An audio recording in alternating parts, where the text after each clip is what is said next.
Welcome back, everybody, to Underage Packers. Today, we are here to give you our 2021 through 2022 season awards for the Green Bay Packers. Their regular season just came to an end last week against the Detroit Lions. A meaningless game, but they ended off the season with 13 straight wins for the third time in a row. So they're looking great. Joining me today, as always, is Big B. And then we have a special guest from the ESPN Madison radio stations. It is Alex Strouf. Alex, how are you doing today? I'm good, Joey. Big B, good to see you, fellas. It's been a while. I'm excited to dive into this because, as I know, and I know you'll explain this in a second, we're not allowed to pick Aaron Rodgers or Davante Adams. So when we dive in to the MVP, I remember a week ago, Aaron Rodgers made a joke in reference to Habarkish, how he's going to add that extra letter, right? Make it the MVP. Well, now we've got, let's see here, we've got the MVP NNARODA, the MVP not named Aaron Rodgers or Davante Adams. There you go. There we go. We got all the extra qualifications. So, yes, no Aaron Rodgers, Davante Adams allowed. We can't have those obvious answers. We like to give you originality here at the Underage Packers podcast. So that should make a fun twist for at least the first two awards. And then for, I guess let's just go through the list of what we got on tap today. So we got MVP, offensive and defensive player of the year, only one rookie of the year, because I think there's only one rookie that you could say that had played on a consistent basis this year. And then we have most consistent player, most surprising player, and best positional coach. So all these answers should be interesting, especially for those last three, because I think you can really go anywhere with those three awards. So let's head right into it. Big B, who is your Packers team MVP? I already forgot the acronym, but not named Aaron Rodgers nor Davante Adams. Okay, well, we're going to go on the defensive side of the ball here. I'm going to go with Devondre Campbell. Completely turned around this defense. This defense is totally different when he's on the field compared to when he's not on the field. You could definitely see that last week versus the Lions. Devondre Campbell is the MVP. For sure, yeah. Yeah, I mean, especially considering the fact that he was signed back in June. And not only that, he was signed to a veteran minimum deal, and nobody expected him. I mean, you looked at the situation we had at that time for the inside linebackers. We just released Christian Kirksey, obviously. We still had Kamal Martin in that room. Chris Barnes was coming off a surprising year as an undrafted free agent. But then other than that, it was all just question marks. And Devondre Campbell, I'm sure I wasn't the only one who thought, we'll see how he does in camp, maybe makes the roster, maybe a starter, but certainly not expecting him to play like a crucial point of this defense all season long. So it's a great choice there. Big B, Alex, who you got?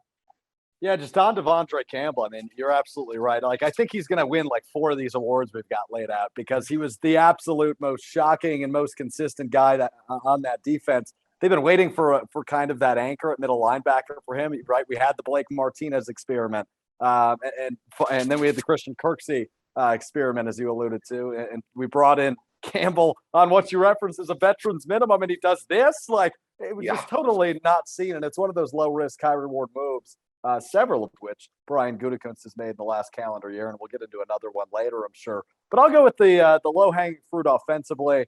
I'll take A.J. Dillon, man. In year 2, he was the team's leading rusher, over 1,000 all-purpose yards, and he was consistent when he was on the field. I mean, slow start as he wasn't involved as heavily in the early part of the season, but once he got heavily involved, he was awesome. And I think the future's really bright for this guy. So I was impressed with everything he did, especially in the second half of the 2021 season. I'll go A.J. Dillon, Joey. All right, interesting choice. I think this year particularly, even more than in years past with how this offense works. When you take out Davante Adams and Aaron Rodgers from the equation, it's hard to pick one player and say this guy 18 weeks through was a key player for them, because it was just such a rotating door at every position. Like, I think the only player to play in every single offensive game was but John Runyon or Lucas Patrick, somebody along the offensive line And really everybody just was constantly moving from position. So hard to say. And AJ Dillon, Devondre, great choice. I'm going to save Devondre for a later choice, and I'm going to say Rasul Douglas because I think not only does he have the flashy interceptions, but his coverage grade is also incredible. He's not a Travion Diggs situation. He's a great corner coming in here, very valuable to that defense. The only veteran in that room leading Eric Stokes, or you had Kevin Keene, but Rasul was the one starting, so it was pretty incredible to watch Rasul, and obviously pretty much solely won that Arizona Cardinals game in the middle of the season. Although I think anybody besides an inept corner would have been able to make that interception, but he had plenty of big time interceptions for this team, so he is my choice for MVP. Now onto the offensive player of the year, not named Aaron Rodgers, Davante Adams.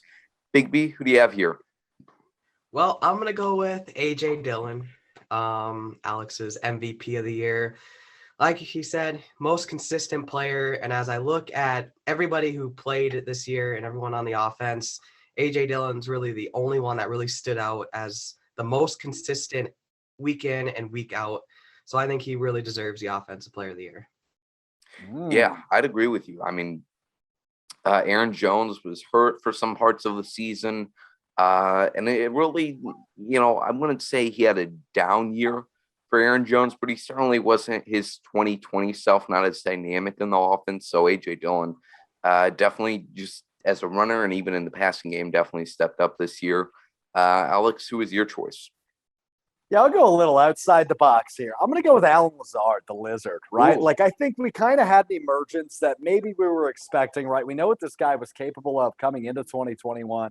But, man, he burst onto the scene in the latter half of the year. He's become one of Aaron Rodgers' probably second favorite target. At least that's healthy, right? So he was really impressive to me. And I think we saw it especially late in the season, kind of those shallow crosses across the middle of the field where Rodgers was hitting him for 8-10 yards. That was something kind of a new dimension to this offense that I don't remember seeing in years past. So I was really impressed with the emergence of Alan Lazard this year. So number 13 will be my offensive player of the year.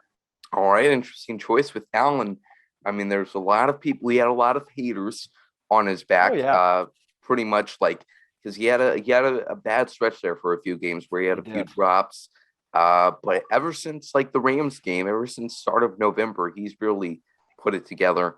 Come a great part of this offense. With those two choices, kind of makes it a difficult choice for me.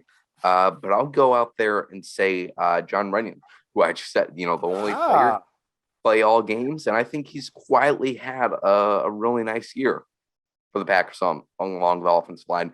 Nobody had a all-pro season, but I think he's really done a solid job for a sixth rounder in his second year. I've been really impressed with him. Has an offensive lineman ever won the real offensive player of the year award? Just strictly out of curiosity, I doubt it, but good for John Runyon. Maybe the first selection ever. That's an interesting question. I don't know if I can even think of an offensive lineman that was ever like universally respected. I'm not like, they get their dues, but like I don't think they're like. I remember like Jeff Saturday when he was with the Colts prior to his Packer year. He was universally respected. I mean, there's several names that we could toss out there, but I don't think anybody's ever been so good they went offensive player. For sure. Yeah, I mean, there was that big dilemma a few years ago with Quentin Nelson not winning offense or rookie of the year. So I'll have to look that up. Good pull there with Quentin Nelson. Forgot about that. Yeah, good stuff. So there's offense player of the year. We got our Davante Adams and Aaron Rodgers out of the way now. Now on to defensive player of the year.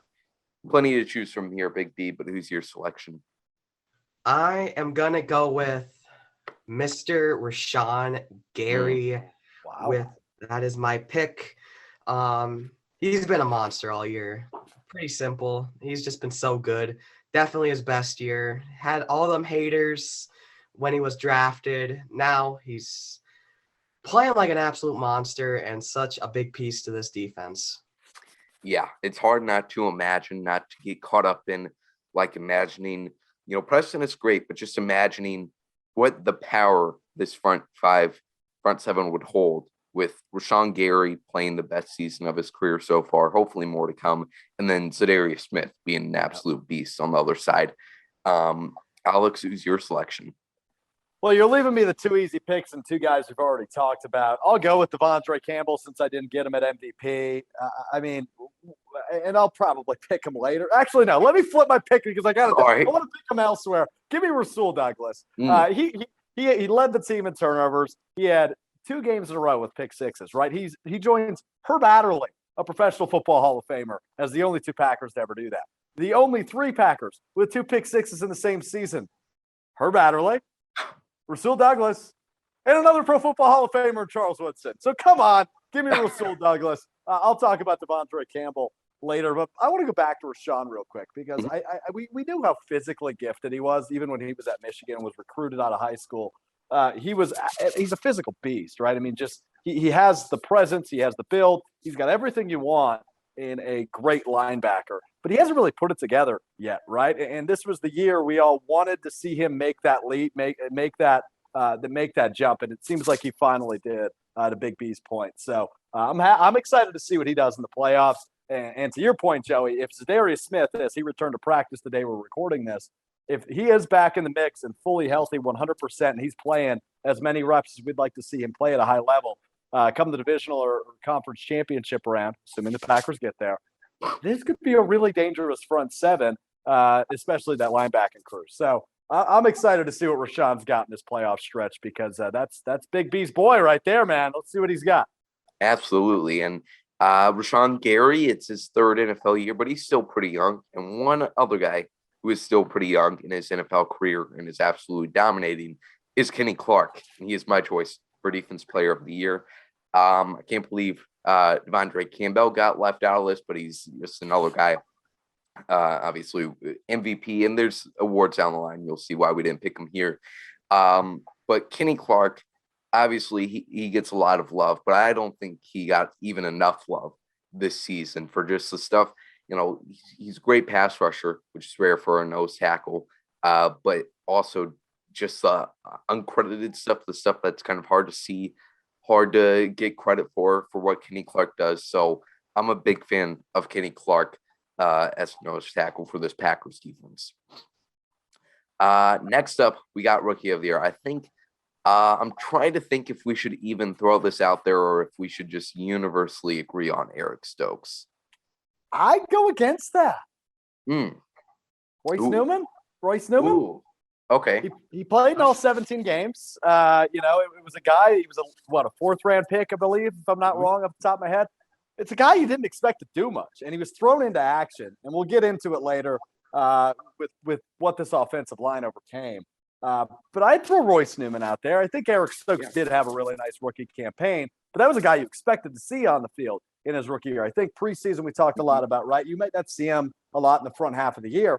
He was thrown into action with Jair going down early. So, yes, I agree, Joey, completely. Eric Stokes was really solid. I'm excited to see his development because he's clearly a rookie, right? When you watch him, there's some moves he makes where he's like, yeah, that's the athleticism. That's why you went and got him in the first round. But there's also some mistakes, and he's beat on some coverage where you're like, I wish we could have had that one back. I think of that Arizona game, which we referenced before. He just got burnt like toast by DeAndre Hopkins early in that one. But overall, I mean, an impressive rookie campaign. So I would say Royce Newman is where I would go here. And then we'll just throw one more name out there that kind of came out of nowhere. Is he technically a rookie? I think Tipa Naliai. He's technically a rookie. Practice squad last year, but yeah. It's his first season. I don't know if he's actually a rookie, but we could throw him out there as an honorable mention. So I think those were the 3 names that came to mind for me. Okay. Yeah, I didn't even consider Royce Newman. Forgot he was a rookie. But, early on in the year, he had a lot of doubters because, he simply, there was a stretch of games where you just, there was noticeable stuff every game where you're like, what are you doing? But these past few weeks, he's really patched it up and been able to play really well along that offensive line. We'll see what they end up doing here in the playoffs now that they have both David and Josh Myers back. If they want to Lucas Patrick over to that right guard spot, but he's done a really solid job for his rookie year. Yeah, no, I agree, but again, it's just a guy you didn't expect to play in all these games. He played every game, Joey, right? Like there was nobody predicting or writing that up prior to the season. So we got to give a shout out to him just for that, because For sure. I mean, who saw that coming? We didn't even know if he'd make the. I mean, you assume he'd make the roster as a fourth round pick, but like if he got cut, would you be shocked? Probably not. So that's where we're going. What's next? Yeah. All right. Next up, we have most consistent player, which kind of plays into what you just talking about with Royce Newman. Big B, who do you have here? Well, we already talked about him, but Mr. Kenny Clark will be my most consistent player of the year. Seems like every time something good happens on defense, Kenny Clark is involved with that. He's just been dominant all year like he has the past few years, only getting better. Kenny Clark, most consistent player. All right, Alex. I'm sure you're not going to say Mason Crosby or Amari Rodgers, but who is your most consistent player of 2021? It's Amari Rodgers, right? It's Amari Rodgers. No, I'm kidding. It's Devondre Campbell. That's why I didn't pick him as defensive player of the year, because I want to talk about him here, right? Like, we alluded to it earlier. It's just not really what you expected. It was one of those low risk, high reward moves. Another guy where it's like it's a vet minimum move in July. He might not even make the roster. We'll see him out. He ends up becoming a starter, and he ends up becoming the anchor of this defense for most of the year. In all but one game, he had 5 or more tackles, which is an impressive mark for a guy who, I mean, nobody was, jumping at signing this offseason. So he was incredible, and I don't think there was when he played, right. Every game that he was on the field, you knew you weren't worried about him. Where in past years, right, we referenced the Christian Kirksey experiment from a year ago. You were worried about him a lot of times. What's going to happen if a run goes that direction? What happens if a big tight end gets, if he gets matched up with a big tight end? You're worried about that with Kirksey. I don't feel like we ever really were this year with Devondre Campbell. So I'll go with him for most consistent.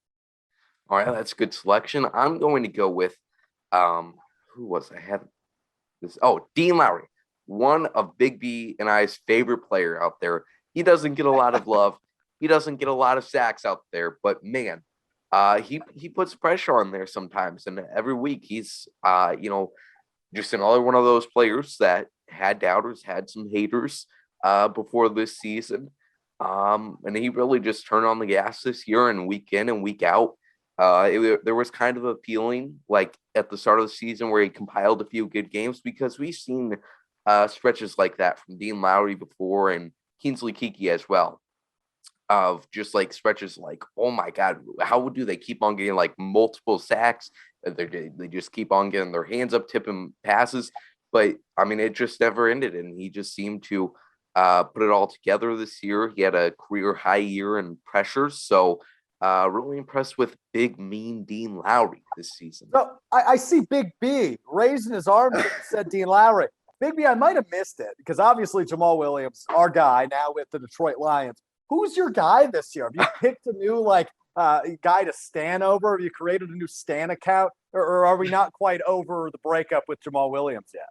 Okay, we're not over Jamal Williams just quite yet, but rightfully so. Dean Lowry is my boy I'm rooting for this season. Okay, so he's the number one green and gold guy for you this year. Yes. Got it. Okay, good to know. Good to know. That's a good question. And I certainly because last year not that I could tell, but it was almost like looking back at it, it was like Dean Lowry was almost Big B's Jordan Love to Jamal Williams, and as if Jamal was Aaron Rodgers. He kind of was hyping up Dean a little bit, because we could kind of see the future with Jamal, and now here we are, and I think it's still taking a little bit of development, a little bit of getting used to, but I think the Dean Lowry train for Big B will be full swing here next year. I love it. That's a great pick, Big B. I mean, you don't disappoint when you choose your guys, right? You've never made a bad pick. Jamal to mean, lean, green, Dean Lowry, whatever the hell Joey just called him. I love it, man. I'm all in. Count me in. I'm on the bandwagon. Got 2 more awards back on topic here. 2 more awards to hit on. Most surprising player, and then best positional coach. So Big B, most surprising player. Who do you have here? I think there's a lot of good choices. We're going to go with Rasul Douglas. The man came out of nowhere. Everyone was upset about not getting Stephon Gilmore. And then Brian Gutekunst signs Rasul Douglas. And everybody was like, oh my God, typical front office. Then Rasul Douglas is an absolute star all of a sudden. I don't know what he's eating for dinner at night, but he has been so amazing this year. It's just phenomenal. He's eating Lucky Charms every night. But like, Weird. what a callback to people being disappointed because it was literally on the same day that Stephon Gilmore was available that the Packers went out there and signed Rasul Douglas. So that's a great callback. That's the best part about this whole story. It is. It's just a whole other 10-minute segment in the documentary, in my eyes. Alex, who do you have for most surprising player? Yeah, how about a guy whose name we didn't know how to say until halfway through the season, even though he'd been starting, right? Josh Nijman. I mean, he was unbelievable this year, right? Mm-hmm. He's called into action, and it's unfortunate, right? I mean, you have the injuries, you have Elton Jenkins sliding over, then you have Elton Jenkins getting hurt, so you have Josh Nijman moving all over. And to your earlier point, Joey, I don't know that we'll see him in the playoffs, but he was the biggest surprise to me. And you know, also, I would have had no idea how to pronounce his name, so that was also surprising to me, right? Josh Nijman. I got it, I think. I'm going to go with Preston Smith for my selection here. You know, a lot of people, like, I feel like a lot of our choices here are simply just because we want to relish the people that were wrong in their hate for them or just prove people wrong this year. Preston, and people had reason to doubt him after his 2020 season. There was certainly a lot of expectations after his, 13 and a half sacks in 2019, and then coming down back to earth in 2020, a little bit of a disappointment. But then in 2021, Za'Darius goes down, and like I said earlier, would have been great to have Rashawn and Za'Darius back, but Rashawn and Preston made themselves a great duo on their own. So Preston, great to watch, great to see him get those incentives. Shame he couldn't get like 3 sacks in this past week game to get like a whole other $1.5 million. But I was really impressed and surprised with Preston this year. Finally, we got an interesting one. I think there's 1 or 2 answers that will be predictable for this one, but I'm interested to hear you guys' answers for best positional coach of this year. Big B, who do you have? Well, I was flip-flopping between 2, but I'm just going to do the easy one with Adam Stenavich. Yep. Just that's the simplest one we have here. He's just been so good at his job. Josh Nijman coming in. Dennis Kelly, who everybody was saying, why is he on the roster? He comes in playing amazing football. People are wondering if Billy Turner should sit and Dennis Kelly should start. It's just amazing what he has done this year. Same with Luke Butkus, the assistant offensive line coach. Both been incredible. Yeah. One comment on Luke Butkus I want to make. He's nephew of Dick Butkus, but I just love such a weird thing to bring up, but his picture on Packers.com, he just looks he not only looks like the nephew of a great football player for one of the worst franchises, but he also looks like a dude who is supposed to be the assistant offensive line coach. Because he literally looks like he says 2 words the whole week. He's just guy in the back of the room. Intimidating, man. I just looked it up. He's intimidating. Yeah. He just looked like he sits in the back of the room all the time. And then once a week, he opens up his mouth with his ginger beard around it, and he just has some words of wisdom to say. So that's what I have to say about Luke Butkus. But yeah, Adam Stenavich, great choice there. Alex, who do you have? Well, first place, second place, third place, fourth place, and fifth place, in my opinion, are all Adam Stenavich. I completely agree with Big B, right? I mean, what that group went through this year and the way they were able to keep it together, I don't know that I've seen anything quite like it, right? You had what? 4 of your 5 preferred starters barely started all year. What they were able to put together with that group and keep Aaron Rodgers pretty clean and, the most important part, healthy, that was really impressive. So, I mean, he's by far the home run choice here. I guess we'll give some love for a guy that works pretty closely with him and Justin Out, the tight ends coach. The tight ends group, kind of a similar situation, right? They lose their number one guy in Bobby Tunyon, and then they're dealing with Big Dog, and then all of a sudden you're bringing in random guys here at the end of the year, like Tyler Davis, right? Like he had a catch. I don't remember which game it was. I think it was like week 14, 15. I'm looking at my TV going, who the hell's that guy? Right? And he's become a big part of the game plan all of a sudden these last final weeks of the regular season. So the tight ends group, similar to the offensive line group, dealt with a certainly big injury in Robert Tunyon, who had a great year a year ago. And they were able to rebound. And again, similar to what I said about Stenovich in the offensive line group, hold it together, keep Aaron Rodgers looking like the MVP, and they kept him clean in terms of when they needed to run block or pass block as well. So the tight ends group was about as impressive as you can be without your top dog, no pun intended. Joey, what you got?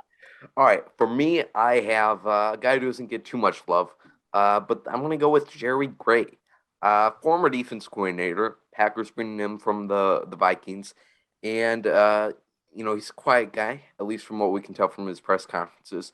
But you just look at it, like there's no other way for us to tell from the outside how these assistant coaches are performing other than how their guys are performing on the field. And the cornerbacks have unexpectedly, for a rookie and a guy from a practice squad, to come in here and be able to do great with this secondary is awesome to watch. And then you also have Adrian Amos and Darnell Savage, just like last year, playing great football on the back level. So that's my choice for positional coach of the year. And that's where we ended off. Alex, Big B, thank you for your time. This is a great chat on a remarkable Packer season so far. Thanks, guys. Appreciate it as always. No problem. Make sure you follow us. Alex, you're doing the work for ESPN Madison now. So, but where can people find you on Twitter and everything? They sure can. Yeah, I'm at Alex_Strouf, STROUF. You could find some of my work, and then live 3 to 4 every day on ESPN Madison 100.5 if you're in the Madison area. Looking forward to hearing from you guys, and looking forward to chatting with you guys soon down the road again. Awesome. It's a great time. Talk to you later.